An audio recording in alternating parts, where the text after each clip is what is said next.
To quote Adam Epstein, author of The Perfect Corporate Board, great strategy starts in the NAMGov committee. I'm Chris Clark, and this is BoardVision. I'm joined today by Bonnie Gwin of Heidrick Struggles and Tom Bakewell of Thomas Bakewell Consulting. Bonnie, depending on what your definition of best is, why should the best director on the full board be the chair of the NAMGov committee?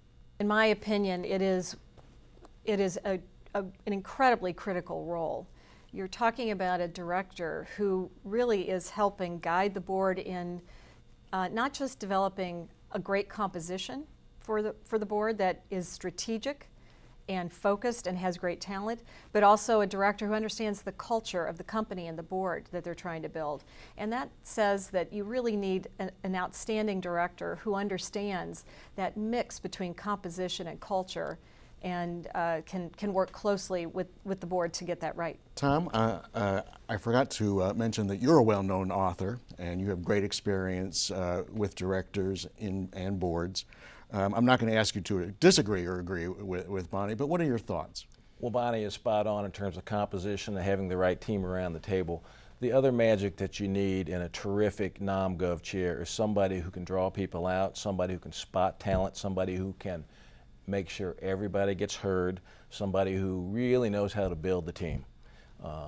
Coming from a baseball town where we have a pretty good manager and coach that wins a lot of World Series, we know the value of having a great person who can draw everybody out and get the team to work together. It's really getting the team to work together and using a lot of the tools that are available today. One of the trends and tools is evaluations of boards, much more thorough and in-depth evaluations, not just check the box or check the list, but in-depth individual evaluations of the boards to know what's really going on in the boardroom in and among each other. I want to talk to both of you about the interrelationship between different committees.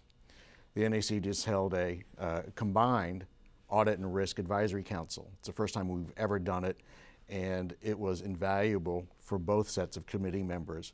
How do you feel about that, whether it's Audit and Risk, whether it's compensation and NAMGov? Do you think those interrelationships of committees should be enhanced or promoted? Generally speaking, transparent communication across all the committees of the board is essential. It's essential for a high-functioning board. And in particular where you have, for example, nominating compensation, that really there's a lot of interplay between the two committees and the issues they're addressing. And I think it's important to ensure that there's good, transparent lines of communications between those two committees, but frankly across the whole board. The magic ingredient is how people work together, and part of that, the key element, is how they communicate. The old approach to boards was everybody showed up and the day before the board meeting, went to the committees. A lot of times people went to every committee. What's the point? You don't have the time, you don't have the energy, you don't have the resources today. So how do you have a board where everybody trusts each other and they communicate? If you're not on the audit committee and important issues come up and you need to know about it, can you simply pick up the phone and reach out to the audit committee chair?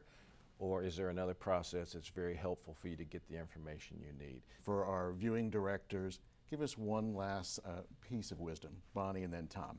The piece of wisdom I would share is the importance of long-term succession planning. And we've talked about that several times, but I really think looking at board composition, board dynamics, not just this year, but over the next 4 or 5 years, for any board is really where it's at and very important. Thank you. Tom? And what I would say my secret sauce is it's not so much the particular talents, which everybody can look at a resume and see what somebody has. They're a CFO, they're a CEO, they're skilled in marketing.